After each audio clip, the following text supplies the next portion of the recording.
I was on the Closer to Truth channel today or yesterday, and someone asked a good question.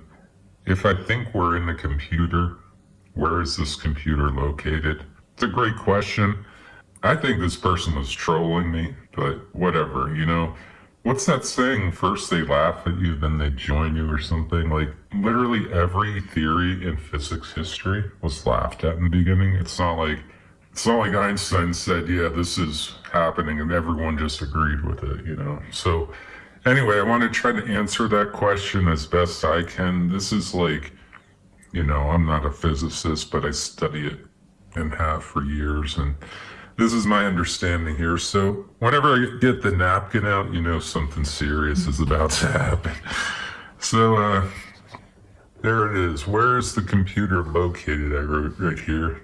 So a very easy answer would be in our brains.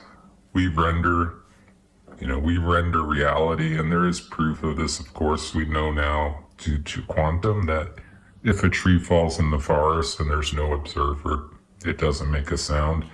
I've talked about how our brains are, how individual people are basically like CPUs running around. So you could check out past videos for that. I won't get into all that. So the computer could be in our brain. That's one.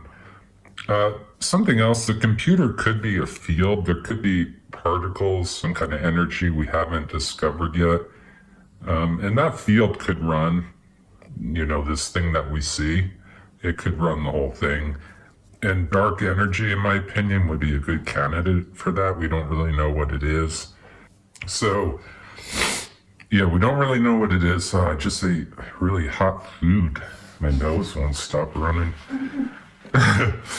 So we don't know what dark energy is. So dark energy could be running the computer, and it could be doing so through a field. That's my first answer. My second answer is this one here, Boltzmann brain. This is pretty self-explanatory. We're nested within a larger entity, a larger brain, and we're basically like living in their reality. So that's how a computer could exist. It could be we are like Mario in someone else's reality. These two are harder to explain. The holographic principle, or the hologram. So that's basically a 3D image on a 2D surface. So basically, like this, my hand right here it appears 3D, but it would be on a 2D surface. So my notes here, I wrote these to remind myself. So like the event horizon, I wrote this. The event horizon, no information is lost on the event horizon. It sits on the event horizon as a copy. So information that goes in the black hole is destroyed. Information that sits on the event horizon is stored as a copy. In a way, that could imply that we're in a gigantic black hole and we're sitting on the edge as a hologram. That's what I'm saying. You like that one? That's my favorite. So far. Yeah, so this would be like a projector.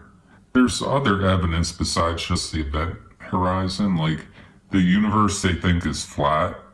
Flat would imply a 2D surface that could be projected upon. So there's that.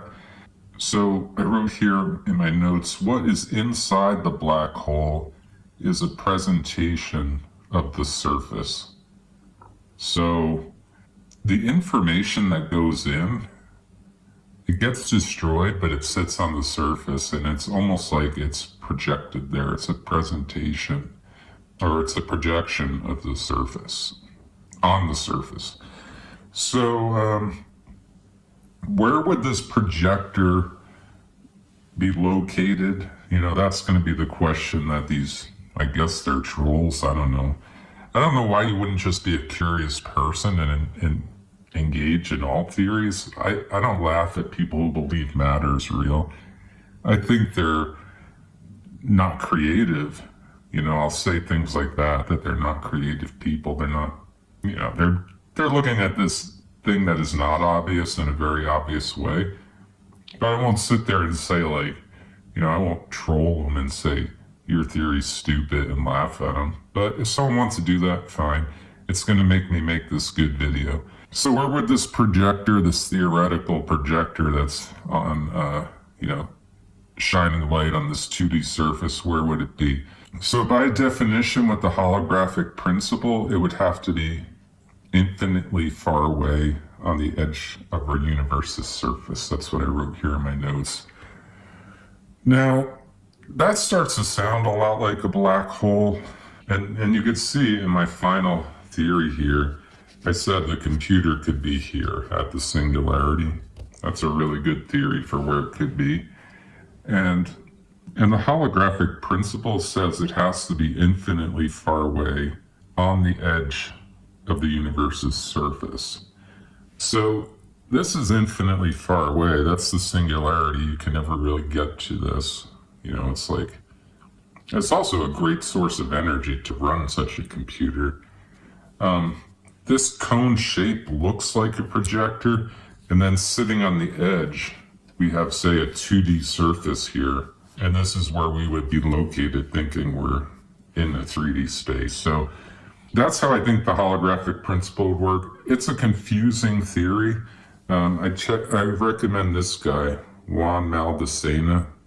He proved mathematically that all of this is possible. So if people want to laugh at me, they could go laugh at this guy. I think he won a Nobel Prize. Here's number 4, a white hole.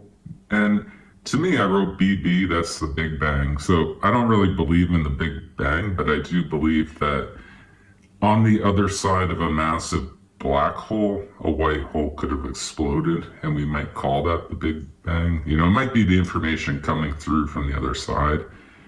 So, the cosmic radio background wave, whatever that thing's called, that thing, the white hole that formed that, could be a source of the computer. I'm not saying that's great theory, but, information would be spewing out of a white hole, and something on the other side that could be running the computer. So that is possible. Actually, the more I think about it, the more I like that, actually. So number 4, black hole, white hole, neutron star. This gets into more like materialist type thinking. People like, I guess the people who are kind of laughing at me. Yeah, they think we live in like a material universe and matter is real and all these things that are just not going to ultimately be true. But, if you want to believe that, though, you can say something like this: advanced civilization harnessed a neutron star, and they're running some kind of game or simulation that we live in. So that would be like the practical one for people who like matter.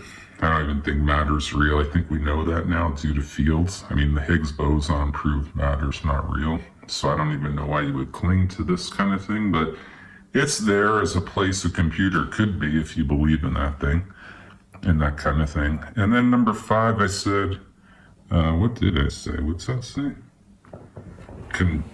Conjunction of all 4 of these. Is conjunction the right word?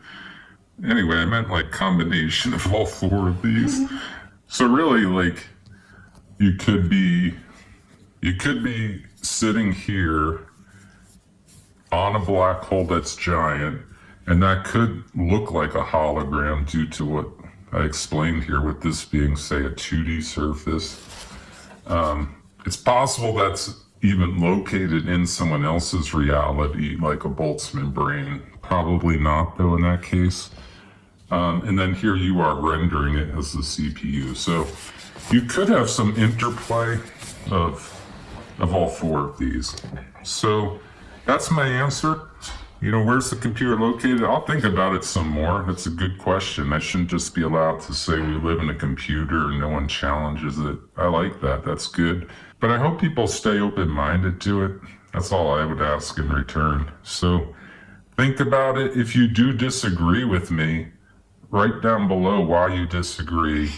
And then, in 1,000 years when YouTube is running and they could read all the comments, future civilizations, they could laugh at one of us. they could sit there and just say, either I'm the idiot or the people who are laughing at me are the idiots. If we look throughout history In general, the people who laugh at revolutionary ideas that seem absurd tend to be the idiots.